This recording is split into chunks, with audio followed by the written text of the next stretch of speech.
think that's a really interesting perspective about this need to communicate better and overcome people's fears. And why is it that they don't get involved? Perhaps their fears are quite legitimate sometimes, but how do we overcome this barrier and communicate really, like you said, the benefit and that the support is there? But also this question of management, I think, is very important, because quality management means quality volunteering experiences, but often the management position is usually a paid position, and then that's where the funding needs to come in, because it's a professional position often. Okay. Okay, as this is the 5th presentation, at the beginning I want to do some exercise, and which I actually learned from my previous boss, ex-boss of European Volunteer Center, and I really like it. And before I introduce myself, I would like to ask you, where do you come from? So I would like to ask now to stand up the representatives of the NGOs, on non-governmental organizations. Okay, thank you very much. Big applause. Now I would like to ask who in the room is from the private sector? Wow! Fantastic. A few years ago, actually, in Poland we would not have so many. Now I would like to ask the representatives of the public sector, the ministries, European Commission, on various levels. Okay, it's a quite diverse group here. Very nice. Who is from the academic sector? Okay. Okay. Research institutes, yeah, or academic sectors. Media? Okay. Okay. And, okay, yeah, fantastic. And volunteers? Who are volunteers? Okay, thank you. Clapping, a big clapping, especially in the European Year of Volunteering. Thank you very much. Okay, so now I introduce myself. I'm Kamila Czerwinska. I work currently as the volunteer manager in the European Volunteer, in the Euro 2012 Polska.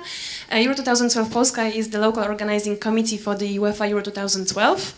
Before, I worked here 2 years and I think 2-3 months. And before I worked in the European Volunteer Center, I was very much involved in the campaign towards the European Year of Volunteering. And maybe it's a bit kind of child emotion I have, but actually throughout this year, I really do feel touched that this year happened, because I remember myself when we were with different alliance members sending letters, going to European Parliament and begging some MEPs and European Commission that it could actually take place. It was not so easy, I must say, but I'm very grateful every day that it happened. And also I work in the European Commission. For that it was also a fantastic experience, because somehow I managed to go through all 3 sectors. But this is not the topic today. First of all, I would like to tell you a bit more about the UEFA Euro 2012. There are 2 sides. UEFA Euro 2012 is the final tournament of the football championships, which will happen next year in Poland, both in Poland and Ukraine, so it's not only Poland. There are 2 sides. Sports side, which I represent today. I represent the local organizing committee, which was established by Polish Football Federation on the request of UEFA. And as we always say, maybe it's a bit nasty, we prepare show, and there is also other side who prepares scene. This is governmental side, 2 host countries and 2 host cities. And now I would like to put you a short movie. I might have experience some technical problems. I hope it will be fine, just to show you what is it all about. It's 2 minutes. It's going to come.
Yes, so this was about the tournament, a great emotion next year in Poland. It's a first such ever a mega sport event, so we are looking forward to it.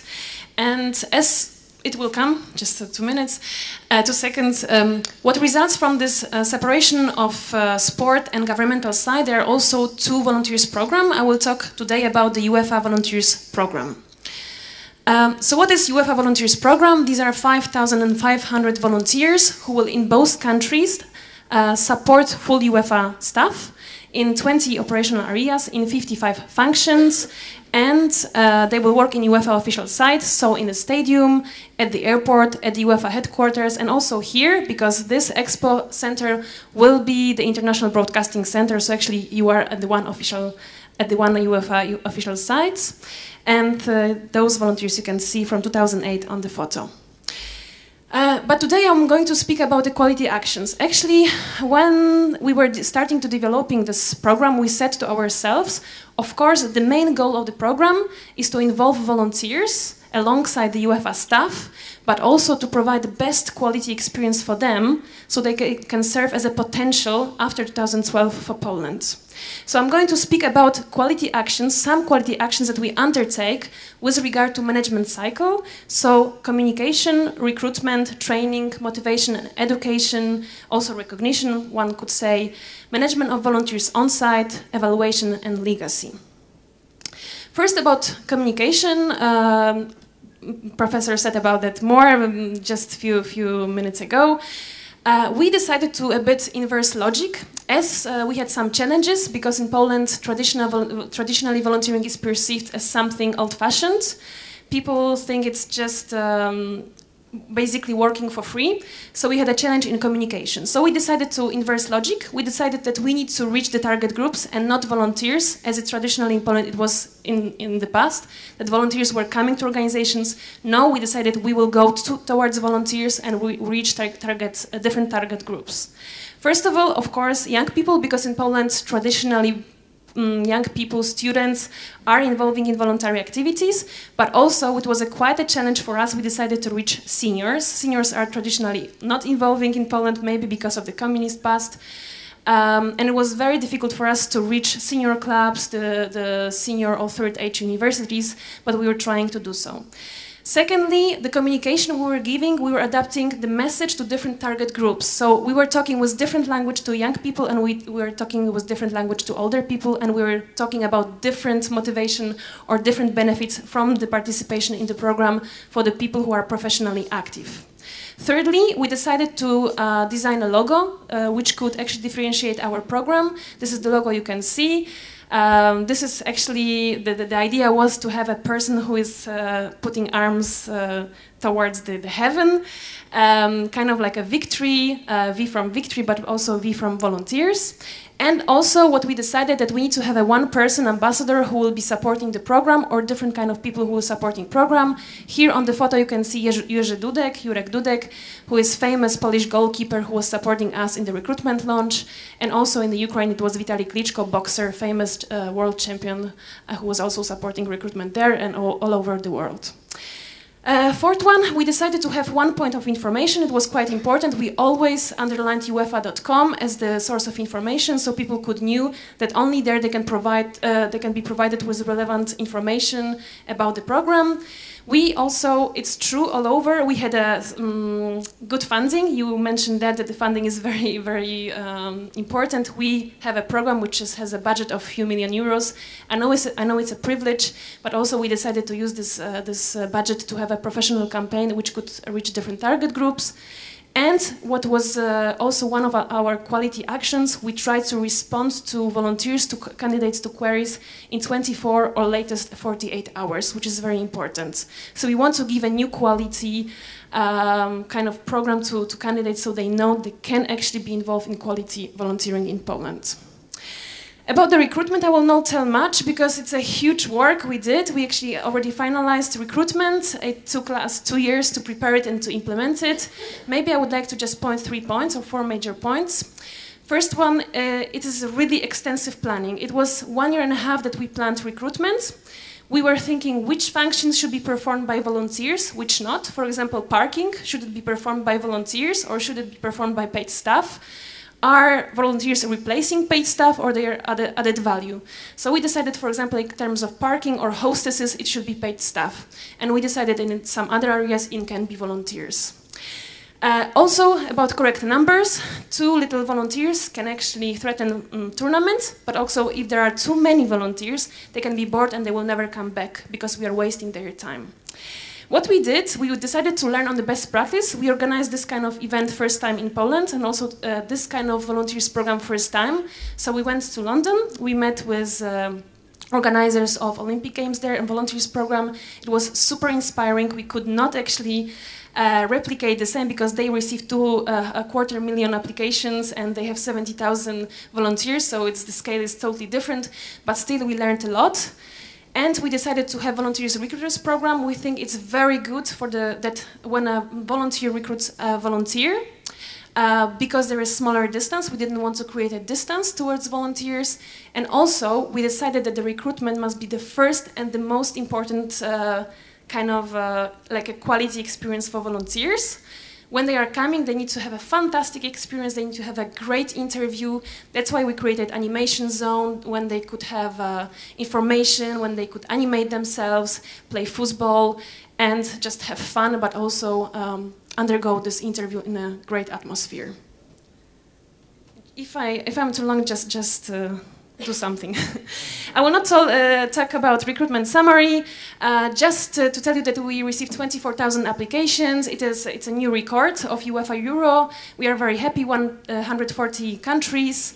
What we are not very happy with is that the 93% of volunteers candidates are under 30 years old. We really regret, but I think the barrier was mainly English, because we required very good English, and seniors, they do not speak, as in Poland, what they learned, the second language was Russian, so the level of English is not that good among seniors. But we are very happy with the female and male ratio. It was almost equal. And all that was done by the volunteer recruiters, almost 90 volunteer recruiters and only 12 members of the volunteer team. In terms of training, we are now actually starting training. We decided that it must be based on needs. This is maybe very banal for most of you, but in Poland, when I was speaking with volunteers until now, when I was asking them, what did you do? They told me, yeah, I was doing basically nothing and everything, or I was not very well prepared. So we said it must be changed. They need to know very well what they are doing, which day, on which functions, and they need to be prepared to perform their functions well. So it's based both on needs of volunteers, but also of the projects.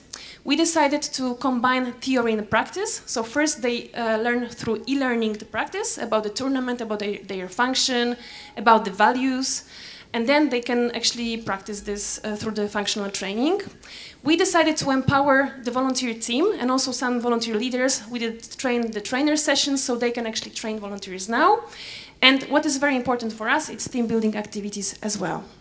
Maybe another thing, ambassador skills training. This is also a benefit for volunteers. We think that every volunteer needs to be prepared to perform functions well, but also every volunteer is an ambassador of certain values, like respect, fair play, so they will receive also like customer service and some diplomatic protocol training.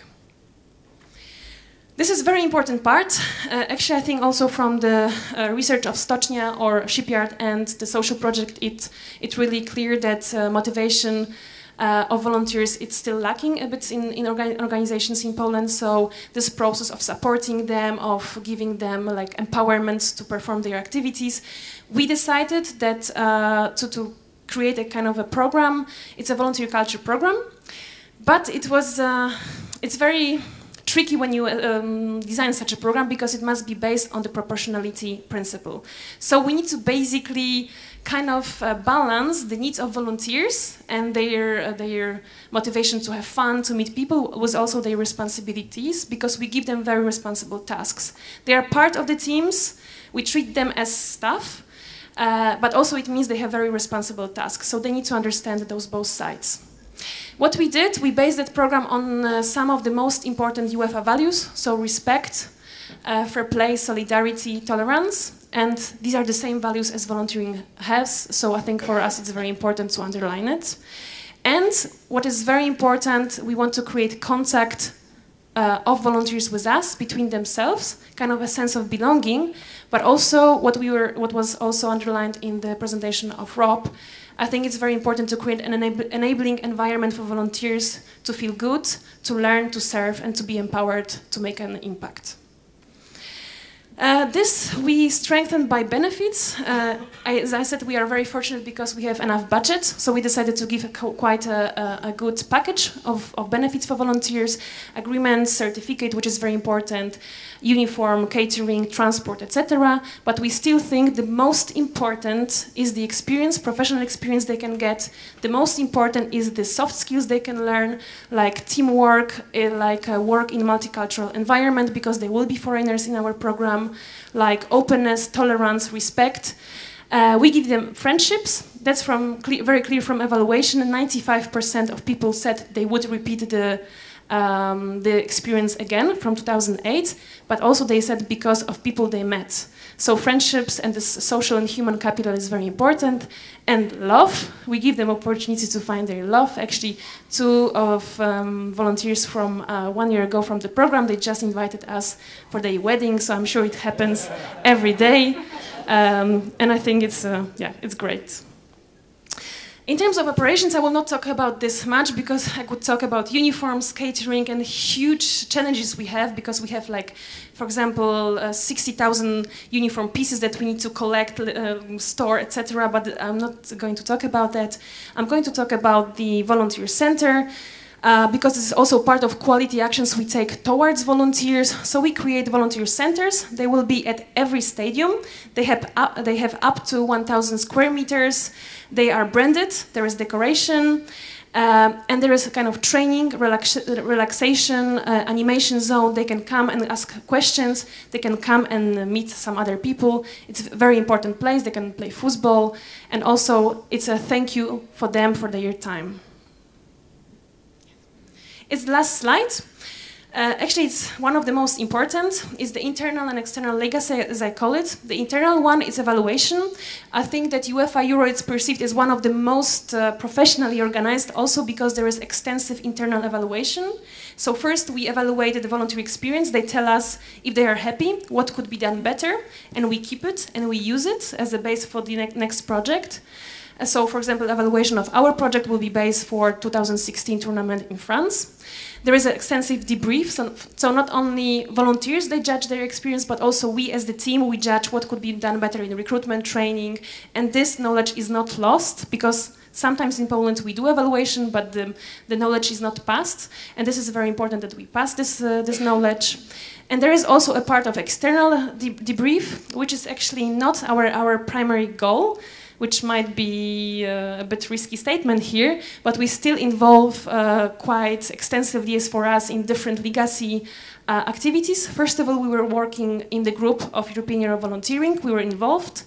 We were one of the co-founders of the Sport Volunteering 2012 Plus group, together with Social Action, Shipyard, and many different organizations, Volunteers for Sport Foundation. This is an informal group which acts how and think how to use the potential of those volunteers after 2012.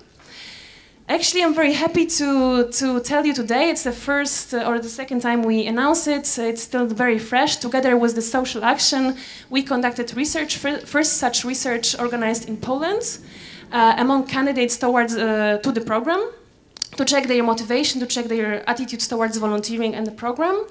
And there are very interesting results which will be published on the 5th of December on the International Volunteers Day. But one of the main recommendations and one of the main conclusions is that there is amazing potential of such programs, sport programs, to development of sport volunteering in Poland.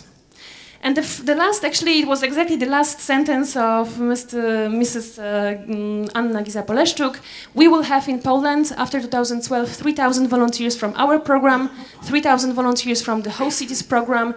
These are altogether 6,000 people who potentially might become community leaders if they live fantastic experience, if they think that the program is great.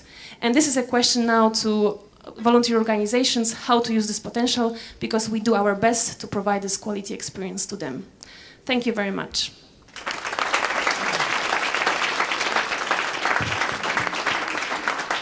Thank you very much, Kamila.